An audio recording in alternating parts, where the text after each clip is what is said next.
오늘도 성전과 온라인으로 예배드리시는 여러분 가운데 하나님의 은혜가 넘치기를 주님의 이름으로 축원합니다. 지금까지 설교의 첫 부분에 영성에 대한 간략한 소개와 영성에서 사용하는 단어의 개념을 함께 공유했습니다. 이번 주는 영성훈련과 영성지도가 무엇인지 의미를 살펴보았습니다. 다음 주에는 7가지 죄에 대한 정의와 함께 그 죄에 대한 것들을 살펴보려고 합니다. 그래서 탐식, 정욕, 우울, 분노, 나태, 허용, 교만이라는 이것들을 한번 살펴보겠습니다. 왜냐하면 영성가들은 자신의 죄를 끊임없이 묵상함을 통해서 하나님 앞에 깊이 나가는 것을 보았습니다.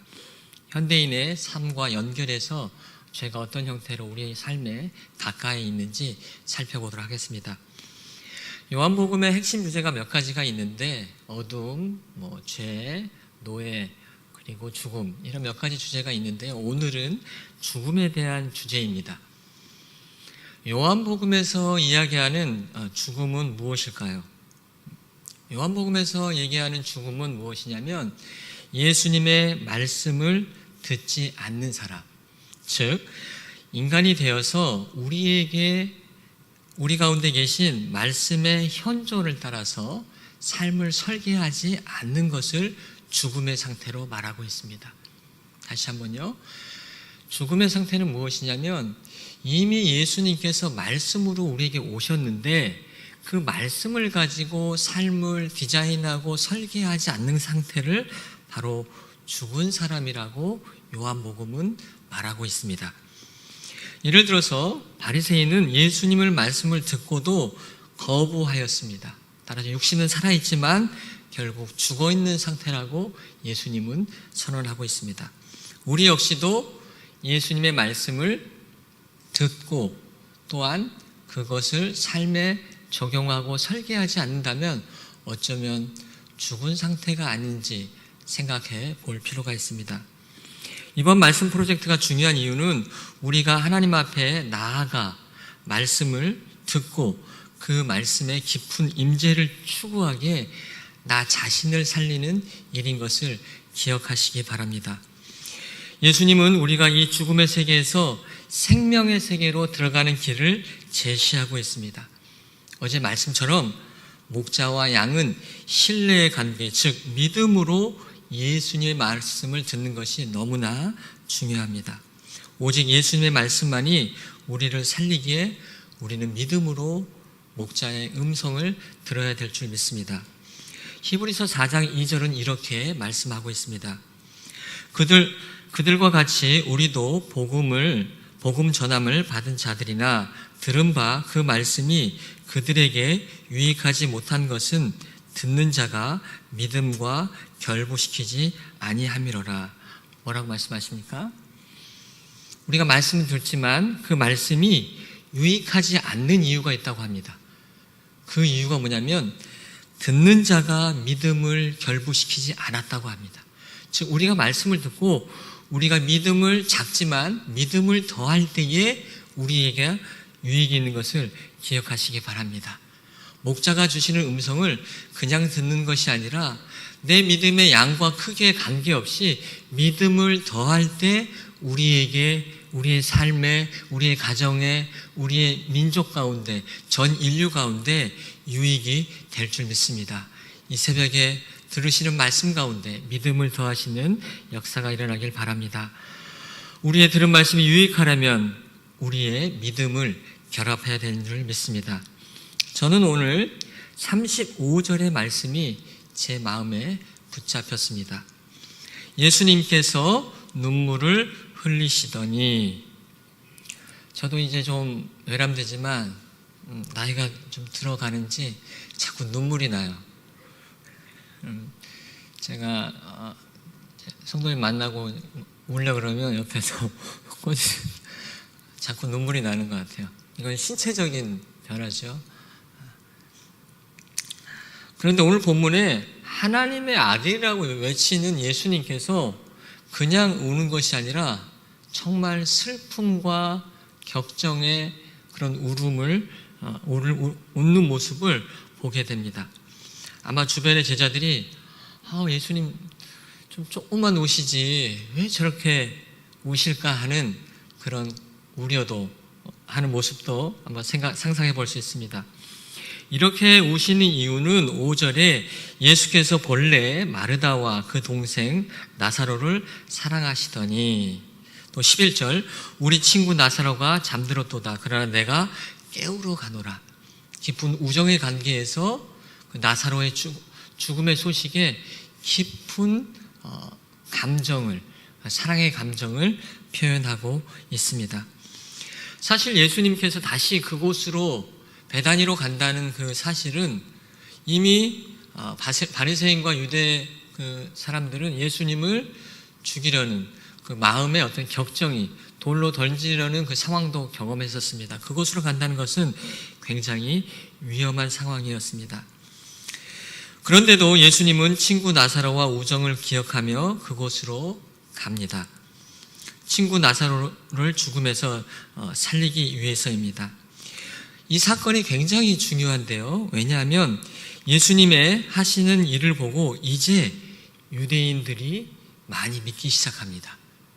그러면서 더욱더 바리새인과 유대교 내부에서는 예수님에 대한 구체적인 죽음 모의가 시작됩니다. 왜냐하면 자신들의 권력과 특권이 빼앗길 위험을 느끼기 때문에 그렇습니다. 그래서 끝에 보시면 로마로부터 우리에게 있는 땅과 권력을 빼앗기려는 그 우려의 표현들이 있습니다.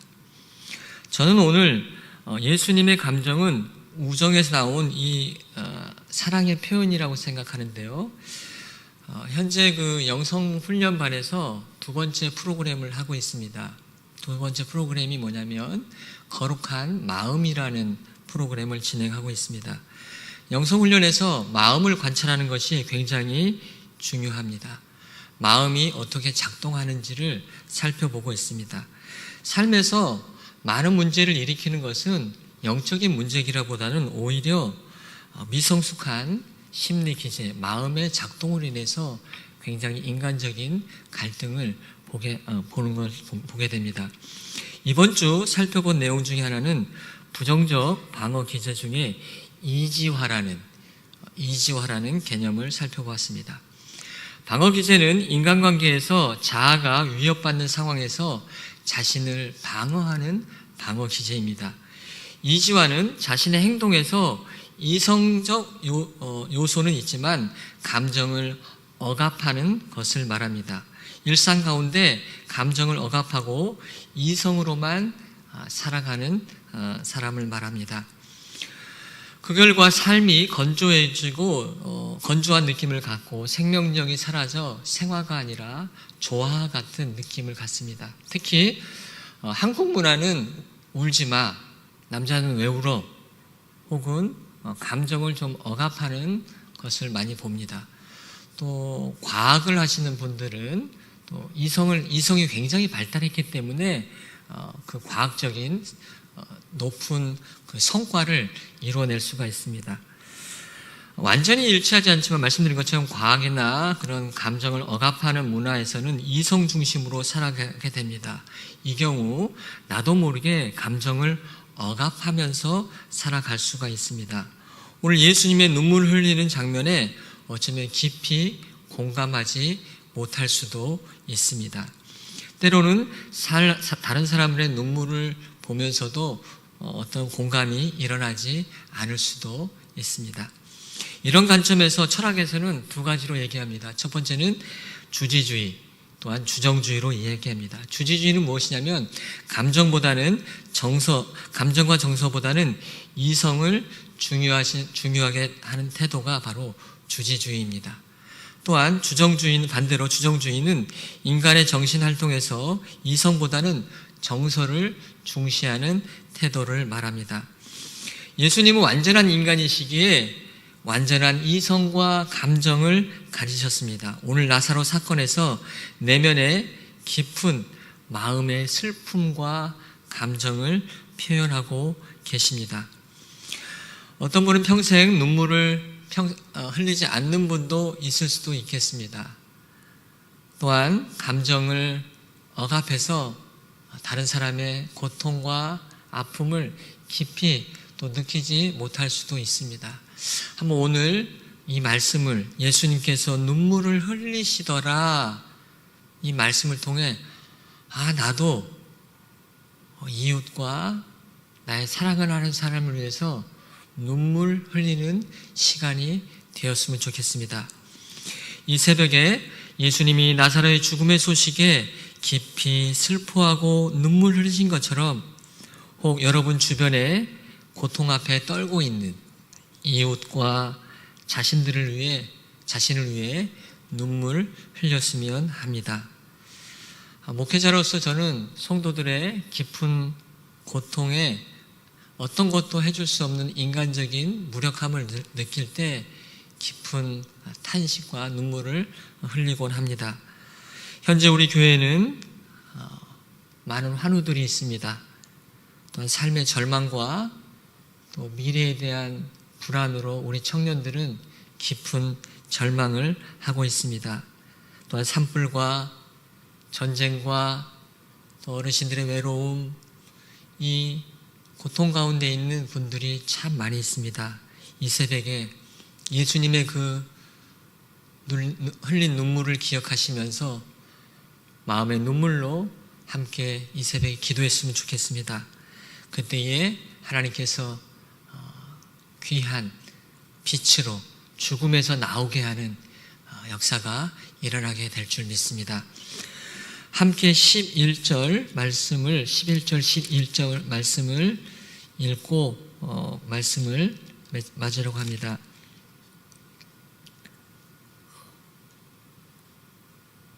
25절, 26절입니다. 25절, 26절 시작.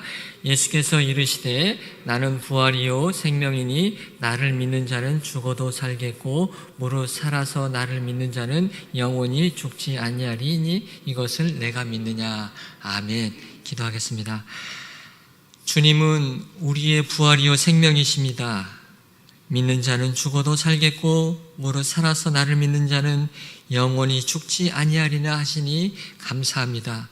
주님, 우리 인생 가운데 얼마나 많은 질고가 있는지요. 그 질고에 대해서 주님께서 외면하지 않으시고 나사로를 보고 그렇게 하염없이 흘린 눈물을 우리가 보게 됩니다. 주님, 저희도 우리의 친구들과 이웃들을 향해 예수님처럼 눈물 흘리는 새벽 되게 하여 주시옵소서. 이 모든 말씀을 예수님의 이름으로 기도하옵나이다. 아멘.